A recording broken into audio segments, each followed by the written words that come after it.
प्रिय विद्यार्थियों, एक बार पुनः मैं हाजिर हूँ आपके अपने यूट्यूब चैनल शालिनी हिंदी ज्ञान गंगा के माध्यम से। आप सभी विद्यार्थियों का हार्दिक स्वागत एवं अभिनंदन है। प्रिय विद्यार्थियों, हम लोग अध्ययन कर रहे हैं भक्तिकालीन साहित्य की, और भक्तिकालीन साहित्य के अंतर्गत जो निर्गुण काव्य धारा है, निर्गुण काव्य धारा की ज्ञान मार्गी शाखा, जिसे संत साहित्य भी कहते हैं, कि प्रवृत्तियाँ हम लोग पढ़ रहे हैं। प्रिय विद्यार्थियों, यह अत्यंत महत्वपूर्ण प्रकरण है उन विद्यार्थियों के लिए भी जो टीजीटी पीजीटी के अलावा जीआईसी लेक्चरर या आईएलटी की मेंस परीक्षा की तैयारी कर रहे हैं। साथ ही बीए एमए के विद्यार्थियों के लिए भी यह बहुत महत्वपूर्ण है, जिनके पाठ्यक्रम में कबीरदास जी या निर्गुण साहित्य को सम्मिलित किया गया है। प्रिय विद्यार्थियों, कल हम लोगों ने संत साहित्य की विशेषता के क्रम में निर्गुण ब्रह्म के प्रति आस्था के बारे में ज्ञान अर्जन किया, सतगुरु का महत्व, शास्त्रों का विरोध, माया का विरोध, आडंबरों का विरोध, रहस्यवादी भावनाएं व दार्शनिक चिंतन के बारे में हम लोग पढ़ चुके हैं।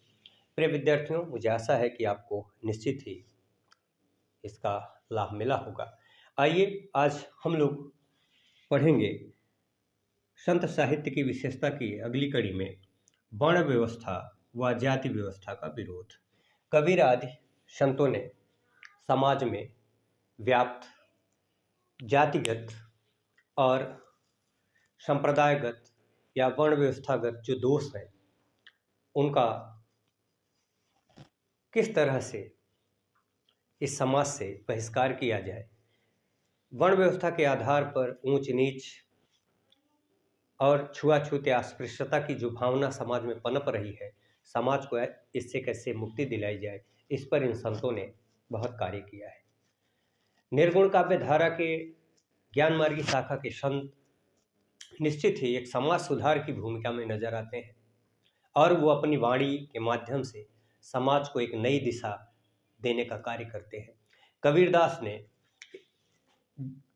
वर्ण व जाति व्यवस्था का विरोध किया है। कबीरदास के साथ साथ जितने भी संत साहित्य के कवि हैं, सारे कवियों ने वर्ण व्यवस्था व जाति का घोर विरोध किया है। कबीरदास जी कहते हैं कि सारे मनुष्य एक ही ईश्वर की संतान है, तो ब्राह्मण क्षत्रिय वैश्य शूद्र के आधार पर ऊंच नीच का जो भेदभाव है, ये ठीक नहीं है। वो कहते हैं कि एक बूंद एक मल मूतर, एक जाम एक गूदा, एक ज्योति ते सब उत्पन्ना, को बाभन को सूदा। यानी एक ही ज्योति से सारे लोगों की उत्पत्ति हुई है, कोई ब्राह्मण नहीं है, कोई शूद्र नहीं है। ये जो जातीय व्यवस्था है, हिंदू मुस्लिम सिख ईसाई, इसके बारे में भी कबीरदास ने बहुत घोर टिप्पणियां की हैं।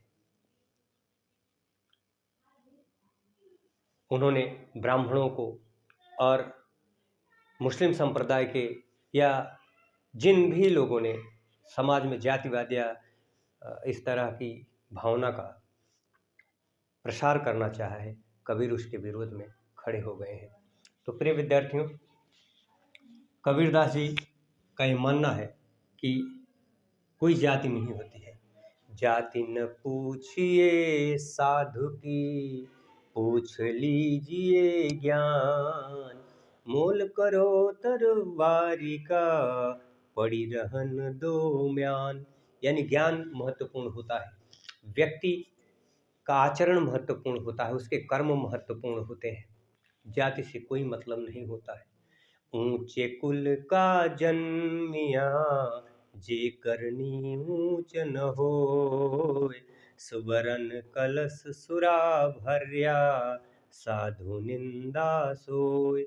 तो कबीरदास जी इस तरह से वर्ण व्यवस्था व जाति व्यवस्था के द्वारा जो विषमता समाज में फैली है, उसको दूर करने का प्रयास उन्होंने किया है। प्रिय विद्यार्थियों, अगला बिंदु है नाम स्मरण की महिमा। कबीरदास जी जैसे संतों ने यह स्वीकार किया कि ईश्वर को यदि आपको प्राप्त करना है, तो सहज मार्ग का आपको चयन करना चाहिए, सीधा साधारण मार्ग आपको तलाशना चाहिए। दिखावा करना, तिलक लगाना, मंदिर में जाना, फूल चढ़ाना, ये मायने नहीं रखता है। तीर्थाटन करना, मूर्ति पूजा करना, इससे ईश्वर प्रसन्न नहीं हो सकता है। ईश्वर प्रसन्न होगा तो आपकी अंतः शुद्धि से, आपके अंतःकरण की जो भावना है ईश्वर के प्रति, उस शुचि पवित्र भावना से यदि आप उस परमपिता परमात्मा के नाम का केवल स्मरण करेंगे तो भी आप इस भवसागर से पार हो सकते हैं। इसके अतिरिक्त यदि आप अन्य विषय वासनाओं में संलिप्त रहेंगे तो आपका बेड़ा पार नहीं हो सकता है। कबीर सुमिरन सार है और सकल जंजाल, आदि अंत सब सोधिया, दूजा देखो काल। कबीरदास जी कहते हैं कि संसार का सार तत्व ही वह नाम स्मरण है। राम नाम का जप आप करिए, और राम नाम का जप यदि आप करेंगे तो निश्चित ही आपको ईश्वर की प्राप्ति होगी। उसको छोड़ करके यदि आप सांसारिक माया मोह विषय वासना में आप पड़ेंगे तो फिर कबीरदास जी कहते हैं कि आदि से अंत तक मैंने यह विचार किया, परीक्षण किया तो पाया, अगर आप उस परमपिता परमात्मा के नाम का स्मरण छोड़ करके ये दूसरी वस्तुओं की तरफ आकर्षित होंगे तो आप काल के पास जाएंगे, यानी मृत्यु होगी। और जिनकी भी मृत्यु होगी, यह जान लो विद्यार्थियों कि जन्म पुनः लेना पड़ेगा। जन्म अगर लेंगे तो मरना पड़ेगा, और एकमात्र उपाय है मोक्ष, और मोक्ष मिलेगा ईश्वर के हरि के नाम स्मरण से। प्रिय विद्यार्थियों, कबीरदास जी ने और भी कहा है नाम स्मरण की महिमा के बारे में। चिंता तो हरि नाम की और न चिंता दास, जो कुछ चितवे राम बिन, सोई काल के पास। और इसके अलावा भी कबीरदास जी ने कहा है कि हरि का सुमिरण छाड़ी के, करे आन का जा, बेश्या केरा पूत ज्यों, कहे कौन सो बाप। इसके अलावा भी कबीरदास जी ने बहुत सारी बातें उस परमपिता परमात्मा को प्राप्त करने के बारे में कही है, जिससे मोक्ष का द्वार खुलता है।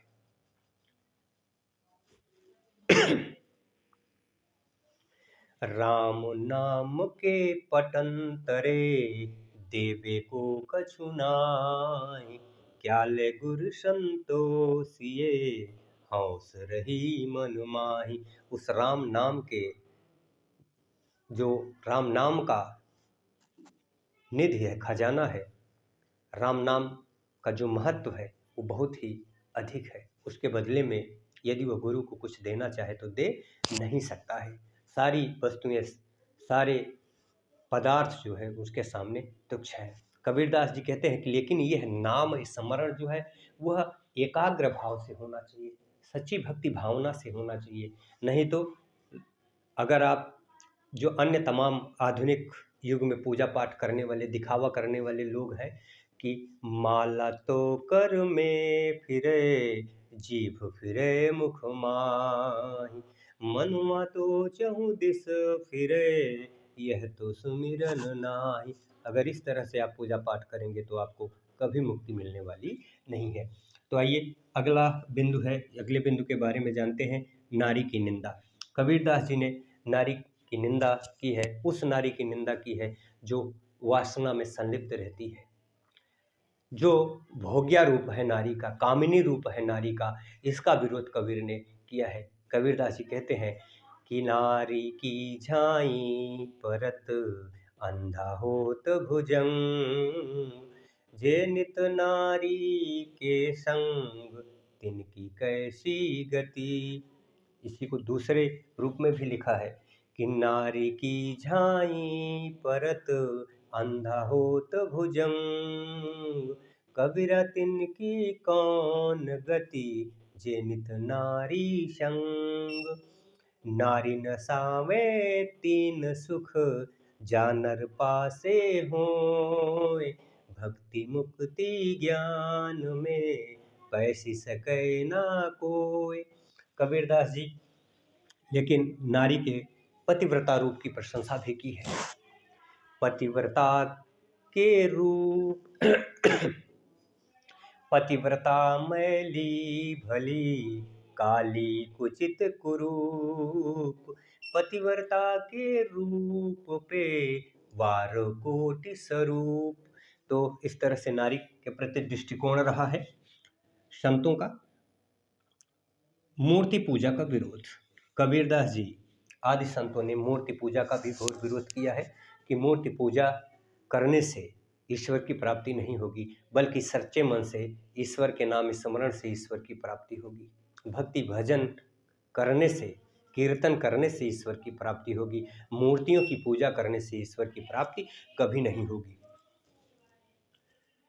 कबीरदास जी कहते हैं कि पाथर पूजे हरि मिले, तो मैं पूजूं पहाड़। ताते यह चकिया भली, पीस खाए संसार। कबीरदास जी मूर्ति पूजा का घोर विरोध किया है। उन्होंने कहा है कि पत्थर पूजने से कभी ईश्वर की प्राप्ति नहीं हो सकती है। काकर पाथर जोरी के, मस्जिद लई छवाए। ता चढ़ी मुल्ला बाग दे, क्या बहरा हुआ खुदाए। तो इस तरह से इन दोहों को आप इन बिंदुओं के अंतर्गत लिखेंगे तो आपको अच्छा अंक प्राप्त होगा। प्रिय विद्यार्थियों, हिंसा का विरोध। ये जो जीव हत्या होती है धर्म के नाम पर, जो बलि चढ़ाई जाती है धर्म के नाम पर, इसका भी घोर विरोध किया है कबीर आदि ने। कबीर ने कहा है कि दिन भर रोजा रहत है, रात हनत है गाय। वह तो बंदगी यह क्यों कर खुशी खुदाए।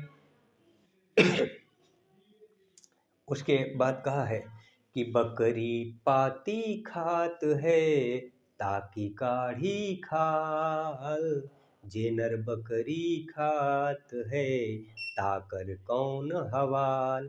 हिंसा का विरोध करते हुए व्यंग्यात्मक रूप में कबीर ने कहा है कि जे नर मछरी खात है, मूड़ा पूंछ समेत। ते नर बैकुंठे जात हैं, नाती पूत समेत। इस तरह से हिंसा का विरोध कबीर आदि संतों ने किया है। इसके अलावा अहंकार का त्याग एक महत्वपूर्ण बिंदु है। यदि आपको ईश्वर को प्राप्त करना है तो सबसे पहले अहम ब्रह्मास्मि का परित्याग करना होगा। जो ये अहंकार है व्यक्ति के अंतर्गत उसके मन में, यह ईश्वर से दूर करता है।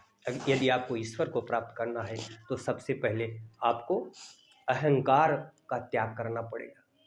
कबीरदास जी ने कहा है, जब मैं था तब हरि नहीं, अब हरि है महि नाहि।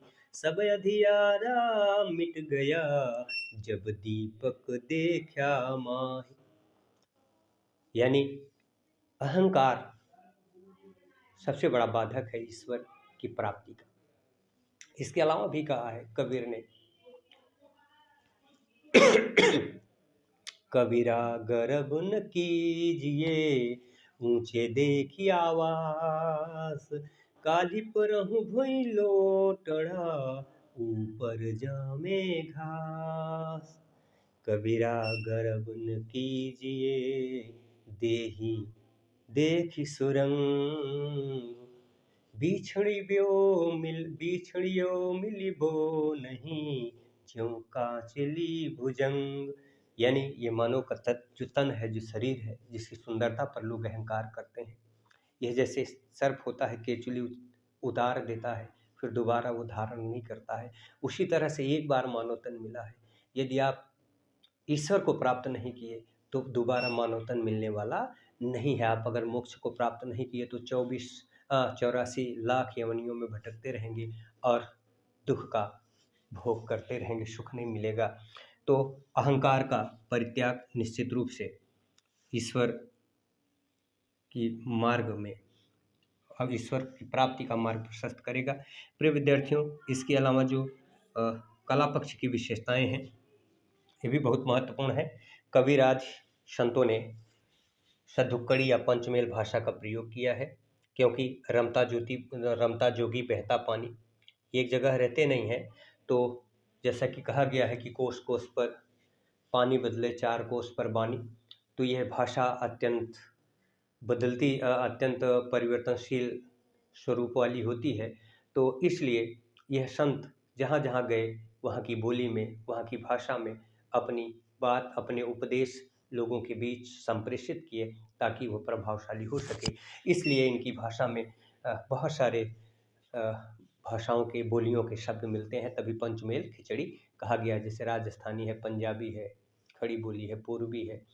और प्रतीक विधान, प्रकृति से लेकर के अन्य जो प्रतीक हैं, उनका प्रयोग इन कवियों ने किया है। खास करके उलटवासियों में प्रतीकों का बहुत ही मनोरम प्रयोग किया है। नदी, पर्वत, झरना, सूर्य, तारे, आकाश, सब आपको संत साहित्य में मिलेगा। छंद योजना की बात की जाए तो विद्यार्थियों, दोहा और चौपाई छंद मुख्यतः निर्गुण काव्यधारा का छंद है। पद भी, गेय पदों की भी रचना की गई है। जहाँ तक अलंकारों का सवाल है तो शब्दालंकार और अर्थालंकार के बहुत सारे अलंकार आपको संत साहित्य में दिखाई पड़ेगा। प्रिय विद्यार्थियों, भाषा के संबंध में आचार्य हजारी प्रसाद द्विवेदी, रामचंद्र शुक्ल ने, श्याम सुंदर दास ने बहुत सारी टिप्पणियाँ की हैं। यह आप मेरे पिछले वीडियो को देखेंगे, जिसमें मैंने कबीर के बारे में बहुत सारी बातें एक वीडियो में किया है। यदि आप उस वीडियो का अवलोकन करेंगे तो तमाम बिंदुओं से आप अवगत हो पाएंगे। तो प्रिय विद्यार्थियों, यह आज का वीडियो, आज की जानकारी आपको कैसी लगी, कमेंट बॉक्स के माध्यम से कमेंट कीजिएगा। वीडियो को अधिक से अधिक लाइक करिए, शेयर करिए, ताकि और लोग लाभान्वित हो सकें। चैनल पर यदि आप पहली बार हैं तो चैनल को सब्सक्राइब करना न भूलें। हाँ विद्यार्थियों, जो एलटी की मुख्य परीक्षा की तैयारी कर रहे हैं, निश्चित ही आने वाले समय में एक खास सीरीज उनके लिए हम चलाएंगे, ताकि वो लिखित परीक्षा में, मुख्य परीक्षा में सफल हो सकें। प्रिय विद्यार्थियों, पुनः मुलाकात होगी एक नए वीडियो के साथ, एक नई जानकारी के साथ। तब तक ईश्वर आपको हर खुशी दे। जय हिंद, जय हिंदी, जय भारत, नमस्कार।